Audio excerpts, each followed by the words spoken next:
When you play the Game of Thrones, you Subscribe and like. or you die. There is no middle ground. Welcome back to the Grease Goblins YouTube channel. In today's video, we're going to be continuing on our 25 days of Winds of Winter, day 6 in Hosteen Frey. So this video is really going to serve as a prediction video in terms of the Stannis plotline, at least for the Battle of Ice. Given I'm not covering Stannis, I'm not covering Theon, I'm not covering Asha, I've covered a lot of these characters already in past events, we got to talk about the opposite side of it, the Frey side of it. Now, Hosteen Frey at the moment is in charge of the Frey army, of the forces that came up from the twins with Roose Bolton. He controls a large portion of the support that Roose Bolton has. And as we were in A Dance with Dragons, we see that the Freys are not well liked. Most of the northern houses, even the ones saying they are backing Roose, do not like the Freys because of the Red Wedding, obviously. And there's a lot of tensions boiling over, and Roose is kind of seeing where the wind is turning. So he decides to send both the Manderly and the Frey force out to try and deal with Stannis. And really this is a move done by Roose for two reasons. One, there's infighting happening within Winterfell. This is more mouths to feed, and given Stannis' condition, maybe the Freys will be able to sneak up on them and at least, even if they don't win the battle, weaken Stannis enough to the point where Roose and maybe Ramsay and the Boltons can finish him off. And so that is more or less the idea. So as we see the end of A Dance with Dragons happen, we know that this Frey army is coming for Stannis at some point. But the other problem with that is Stannis doesn't seem to be bothered by this at all. In both the Winds of Winter sample chapter with Theon and even the end of A Dance with Dragons, Stannis seems completely unbothered by an attack and almost seems like he's welcoming it. He is currently camped between two lakes that are basically frozen over, but steadily there have been holes being put in this lake for fishing to try and get food, and it might seem that this ice surface, if enough force was put onto it, might completely collapse. Also, we're in a winter storm in which Asha can barely see in front of her at all, so the vision is very much blurred as well.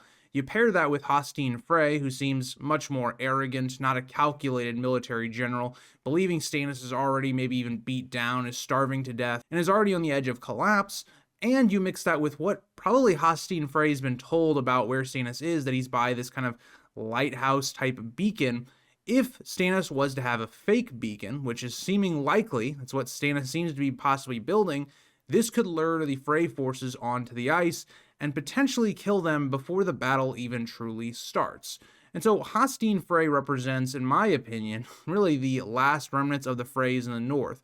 I think he's going to lead them straight into their deaths and will be the opening battle for the north and of the Battle of Ice. And for a lot of reasons, I think this makes sense, just built on the fact that if Stannis is going to die, I don't think it's going to be because of some random faction of the Freys. I think it's going to be because of Roose Bolton or Ramsay, or because the conditions defeat Stannis enough to where he does something desperate and that causes him to die. But it's very much been indicated by George, the clues he's given us through the Winds of Winter sample chapter that could always be changed, of course, and then also in the final chapters of A Dance with Dragons, that Stannis is going to win. It's kind of similar to like the Battle of Fire. But the question we have is like, what will the wild cards be? What will this different twist on the battle be? Because it seems like it's going a little too well, and that seems to also be the case for Stannis here as well.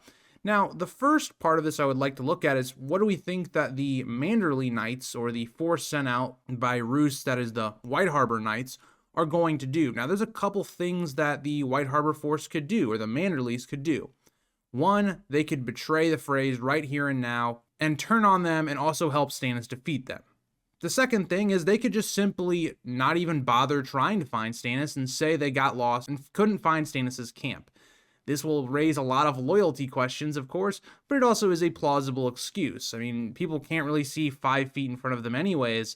Now try to find Stannis' camp in the middle of a storm. It's not exactly the easiest thing in the world. It's one of those reasons why I think the Freys are going to be lured out into the lake, and that is going to basically end up being their death.